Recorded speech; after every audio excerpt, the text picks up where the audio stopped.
ಬಹಿಷ್ಕಾರ ಆಗ್ತಾ ಇದ್ದಾರೆ. ತುಮಕೂರು ಜಿಲ್ಲೆಯ ಪೆದ್ದನಹಳ್ಳಿಯಲ್ಲಿ ಎಸ್ಸಿ ಹಾಗೂ ಎಸ್ಟಿ ಯುವಕರ ಜೋಡಿ ಕೊಲೆಯನ್ನು ಖಂಡಿಸಿ ಪ್ರಕರಣದ ಆರೋಪಿಗಳಿಗೆ ಕಠಿಣ ಶಿಕ್ಷೆ ವಿಧಿಸಲು ಒತ್ತಾಯಿಸಿ ಪಾವಗಡ ಪಟ್ಟಣದ ತಹಶೀಲ್ದಾರ್ ಕಚೇರಿ ಮುಂದೆ ಕರ್ನಾಟಕ ರಾಜ್ಯ ಸ್ವಾಭಿಮಾನಿ ಪರಿಶಿಷ್ಟ ಜಾತಿ ಮತ್ತು ಪರಿಶಿಷ್ಟ ಪಂಗಡಗಳ ಮೀಸಲಾತಿ ಹೆಚ್ಚಳ ಹೋರಾಟ ಕ್ರಿಯಾ ಸಮಿತಿ ಪ್ರತಿಭಟನೆ ನಡೆಸಿತು. ಪ್ರತಿಭಟನೆಯನ್ನು ಉದ್ದೇಶಿಸಿ ದಲಿತ ಮುಖಂಡ ಡಿಜೆಎಸ್ ನಾರಾಯಣಪ್ಪ ಮಾತನಾಡಿ, ಕೊಲೆಗಟುಕರನ್ನು ಕೂಡಲೇ ಸರ್ಕಾರ ಪೊಲೀಸ್ ಇಲಾಖೆ ಬಂಧಿಸಬೇಕು, ತನಿಖೆಯನ್ನು ಸಿಐಡಿಗೆ ನೀಡಬೇಕು ಹಾಗೂ ಮೃತರ ಕುಟುಂಬಕ್ಕೆ ಸರ್ಕಾರದ ವತಿಯಿಂದ 25 ಲಕ್ಷ ರೂಪಾಯಿಗಳನ್ನು ಪರಿಹಾರ ನೀಡಿ ಕುಟುಂಬದೊಬ್ಬರಿಗೆ ಸರ್ಕಾರಿ ಉದ್ಯೋಗ ನೀಡಬೇಕು ಮತ್ತು ಮಕ್ಕಳ ಉನ್ನತ ಶಿಕ್ಷಣ ನೀಡಲು ಸರ್ಕಾರ ಕ್ರಮ ಜರುಗಿಸಬೇಕು ಎಂದು ಒತ್ತಾಯಿಸಿದರು.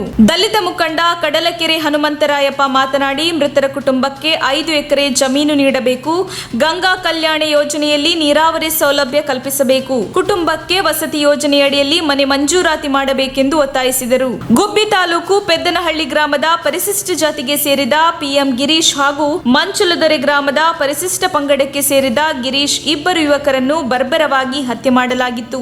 ಇದೀಗ ಪ್ರಕರಣವನ್ನು ಮುಚ್ಚಿ ಹಾಕುವ ಪ್ರಯತ್ನಗಳು ನಡೆಯುತ್ತಿರುವ ಕುರಿತು ಭಾರಿ ಚರ್ಚೆಗಳು ಆರಂಭವಾಗಿದ್ದು, ಇದೀಗ ದಲಿತ ಸಂಘಟನೆಗಳು ಈ ಘಟನೆಯನ್ನು ಗಂಭೀರವಾಗಿ ಪರಿಗಣಿಸಿದ್ದು, ರಾಜ್ಯ ಮಟ್ಟದಲ್ಲಿ ಪ್ರತಿರೋಧ ಕಂಡುಬರುವ ಸಾಧ್ಯತೆಗಳು ಕಂಡುಬಂದಿದೆ. ಪ್ರತಿಭಟನೆಯಲ್ಲಿ ಪರಿಶಿಷ್ಟ ಜಾತಿ ಪರಿಶಿಷ್ಟ ಪಂಗಡದ ಮುಖಂಡರುಗಳಾದ ಬೋವಿ ಸಮಾಜದ ಬಂಗಾರಪ್ಪ, ವಕೀಲರಾದ ಶೇಷನಂದನ್, ಎಪಿಎಂಸಿ ಶಿವಮೂರ್ತಿ, ಪ್ರಾಂಶುಪಾಲರಾದ ಮಾರಪ್ಪ, ಶಿಕ್ಷಕರ ಸಂಘದ ನಿರ್ದೇಶಕರಾದ ರಾಮಾಂಜನೇಯ, ಪಾಳೆಗಾರ್ ಲೋಕೇಶ್, ಆರ್ಎನ್ ಲಿಂಗಪ್ಪ, ಗ್ರಾಮ ಪಂಚಾಯತ್ ಸದಸ್ಯ ಲಿಂಗನಾಯಕ ಮಂಜುನಾಥ್, ಮುಖಂಡರಾದ ವೆಳ್ಳೂರ್ ನಾಗೇಶ್, ರಾಜೇಶ್ ಕೇಟಿಹಳ್ಳಿ, ರಮೇಶ್ ಬಾಬು ರಾಥೋಡ್, ರೋಪಿತಾಶ್ವ ನಾಯಕ, ಗೋವಿಂದ ನಾಯಕ, ವೆಂಕಟ ನಾಯಕ, ಹನುಮಂತರಾಯ, ಬಿಎಸ್ಪಿ ಭಾಸ್ಕರ್ ನಾಯಕ, ಅನಂತಯ್ಯ, ಓಂಕಾರ್ ನಾಯಕ, ಕನ್ನಮೇಡಿ ಸುರೇಶ್, ಮುಖಂಡರಾದ ಅಂಬಿಕಾ ರಮೇಶ್, ಸರೋಜಮ್ಮ ಪಾವಗಡ, ಬಲರಾಮ್ ಬೆಳ್ಳಿಬಟ್ಟಲು, ಈರಣ್ಣ ಕೇಟಿಹಳ್ಳಿ ಮುಂತಾದವರು ಭಾಗವಹಿಸಿದ್ದರು. ವರದಿ ರಾಮಪ್ಪ ಸಿಕೆಪುರ ಪಾವಗಡ.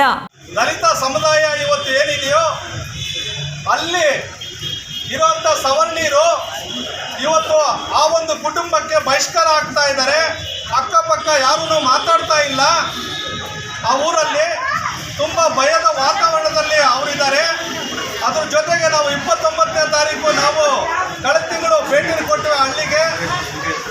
ಅಲ್ಲಿ ಹೋದಾಗ ಅವರು ತೋಡ್ಕೊಂಡಿದ್ದು ಇಷ್ಟೇ, ತುಂಬ ಭಯದ ವಾತಾವರಣದಲ್ಲಿದ್ದೀವಿ, ಯಾವುದೇ ರೀತಿ ನಮಗೆ ಯಾರೂ ಸಹಕಾರ ನೀಡ್ತಾ ಇಲ್ಲ ಅಂತ. ಆದರೆ SP ಸಾಹೇಬ್ರನ್ನ ಆವತ್ತೇನೆ ಭೇಟಿ ಕೊಟ್ಟು, ನಾವು DC ಅವ್ರನ್ನ ಭೇಟಿ ಕೊಟ್ಟು ಈ ವಿಚಾರದ ಬಗ್ಗೆ ಕೂಲಂಕುಷವಾಗಿ ಇದು ಮಾಡಿದ್ವಿ. 22 ಜನನ್ನ ಈಗಾಗಲೇ ಬಂಧಿಸಿದ್ದಾರೆ.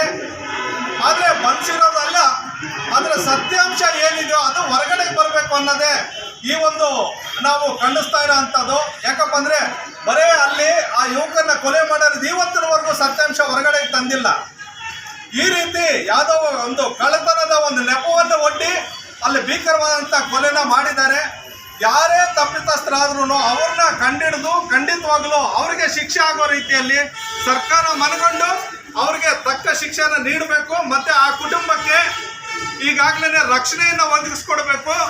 ಮತ್ತು ಆ ಕುಟುಂಬಕ್ಕೆ 5 ಎಕರೆ ಭೂಮಿನ ಒದಗಿಸ್ಕೊಡ್ಬೇಕು. ಸರ್ಕಾರದಿಂದ ಪರಿಹಾರವಾಗಿ 25 ಲಕ್ಷ ರೂಪಾಯಿ ಆ ಕುಟುಂಬಕ್ಕೆ ಸಿಗಬೇಕು ಅನ್ನೋ ಒಂದು ನಿರ್ದಿಷ್ಟವಾದಂತಹ ಈ ಒಂದು ಹೋರಾಟ ಸಮಿತಿಯಿಂದ ನಾವೆಲ್ಲರೂ ಚರ್ಚೆ ಮಾಡಿ ಇವತ್ತೊಂದು ದಿವಸ ನಮ್ಮ ತಹಶೀಲ್ದಾರ್ ಸಾಹೇಬರಿಗೆ ಒಂದು ಮೆಮೊರಂಡಮ್ ಕೊಡುವ ಮುಖಾಂತರ ಇದು ಬೆಂಗಳೂರಿಗೆ ಮುಖ್ಯಮಂತ್ರಿ ಅವರಿಗೆ ತಹಶೀಲ್ದಾರ್ ಮುಖಾಂತರ ಕೊಡ್ತಾ ಇದ್ದೀವಿ. ಇದನ್ನು ತಾವೆಲ್ಲರೂ ಸಹ ಗಮನ ಇಟ್ಟು ಇನ್ನು ಮುಂದೆ ಎಲ್ಲಿನೂ ಸಹ ಈ ಒಂದು ಜಿಲ್ಲೆಯಲ್ಲಿ ಈ ರೀತಿ ಆಗಬಾರ್ದು. ಮತ್ತು 3 ಜನ ಸಚಿವರು ಇದ್ದಾರೆ ಈ ಜಿಲ್ಲೆಯಲ್ಲಿ, ಆದರೆ ಒಬ್ಬರೂ ಸಹ ಅವ್ರ ಮನೆಗೆ ಭೇಟಿ ಕೊಟ್ಟಿಲ್ಲ. ಇದು ಭಾರಿ ನಮಗೆ ನೋಡಲಾರ ಅಂತ ಒಂದು ಕಹಿ ಸುದ್ದಿ ಇದು. ಇದರಿಂದ ಖಂಡಿತವಾಗ್ಲೂ ಮುಂದಿನ ದಿನಗಳಲ್ಲಿ ಇದೇ ರೀತಿ ಏನಾದರೂ ಆದರೆ ಎಲ್ಲರೂ ದಲಿತ ಸಂಘಟನೆಗಳು ಒಂದಾಗಿ ಒಂದು ಉಗ್ರ ಹೋರಾಟವನ್ನು ಹಮ್ಮಿಕೊಳ್ಬೇಕಾಗ್ತದೆ ಅಂತ ಹೇಳ್ಬಿಟ್ಟು ಈ ಮೂಲಕ ನಾವು ಸರ್ಕಾರವನ್ನು ಎಚ್ಚರಿಕೆ ಕೊಡ್ತಾ ಇದ್ದೀವಿ.